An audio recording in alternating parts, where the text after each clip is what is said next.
ప్రియమైన సహోదరులరా, ఇక్కడ నామవరంలో చర్చ్ పక్కనే చిన్న షెడ్ ఉంది మనకి. ఆ పక్కనే కొన్ని పూరిళ్ళు ఉన్నాయి. ఇక్కడ పేదవారు, దేవుని సంగతి వచ్చేటివారు, దేవుని ప్రేమించేవారు, మరి సర్వస్వం కోల్పోయారు. మనిషి గురువారం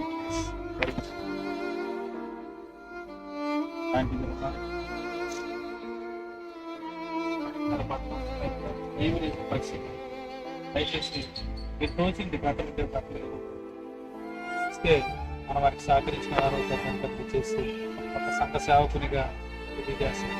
ఈ చిన్న సహాయం చేసిన కనీసం పట్టలే ఏమి లేని పరిస్థితులు పట్టుబట్టుగా బయటకు వచ్చేసి ప్రార్థన చేయండి, వాటి వరకు సహాయపడడానికి ప్రయత్నించండి. దేవుడు మేము దీవించుకుంటాం.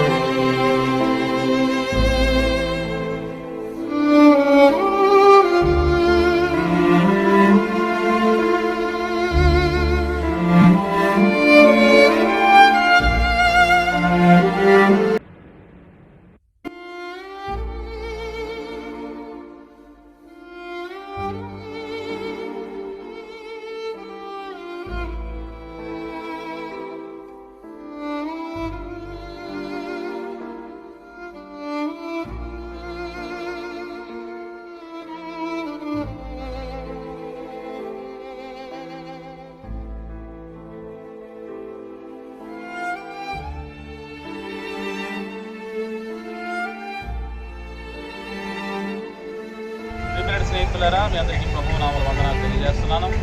ఇది నామవరం గ్రామం. ఇక్కడే చిన్న మందిరం మనకుంది.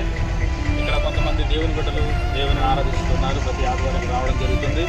మనం అనుకున్న రీతిగా శుక్రవారం తెల్లవారుజామున ఇక్కడ 2 ఇళ్ళు మరి ఈ కుటుంబాల యొక్క 2 ఊరిపాకులు మరి కాలిపోయినాయి. సర్వస్వం వారు కోల్పోయారు.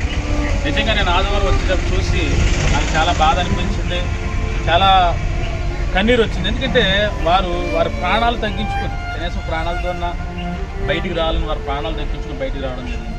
మరి ఏం లేని పరిస్థితి. దీని సేవకునిగా మరి నేనైతే ఆ యొక్క ఆదివారం నుంచి ప్రార్థన చేసి దేవుడు నాకు ఇచ్చిన దాంట్లోనే కొద్దిగా వీరికి బియ్యం, కూరగాయలు, కొన్ని నిత్యావసర వస్తువులు ఇవ్వడం జరిగింది. ఇప్పుడు ఎందుకు చెప్తున్నానంటే ఇంకా ఎన్నో అవసరాలు ఉన్నాయి వాళ్ళకి. మనం అందరూ చేయగలిగితేనే మరి అవసరం తీర్చగలిగిన వారు. ఇటువంటి వారిని ఈ సమయంలో ఆదుకోవాలి. కనుక స్నేహితులైన వారికి అందరికీ తెలియజేస్తున్నాను, దయచేసి వీరికి మీ సహాయాన్ని అందించండి. ఏ రూపంలో ధన రూపంలో వస్తు రూపంలో సహాయం అందిస్తే అది మనకు ఎంతో ఆశీర్వాదం మీకు తెలియజేస్తున్నాను. కనుక ఇంకేం అవసరం కావాలంటే కనుక చేయండి, వీరికి మీరు సహాయపడండి. దేవుడు దీవించిన కాక అమ్మాయి అందరికీ అమ్మ మాడుతుంది.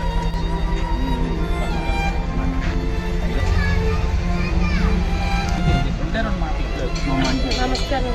మా పక్కన పాస్టర్ గారు ఆయన కోసం ఆయన మాకు చేశారండి. మీ తరపున కూడా మాకు ఏదో సహాయం అందిస్తే మేము ఏదోలా కాకుండా మీరేదోలా సహాయం చేయండి. వందనాలండి.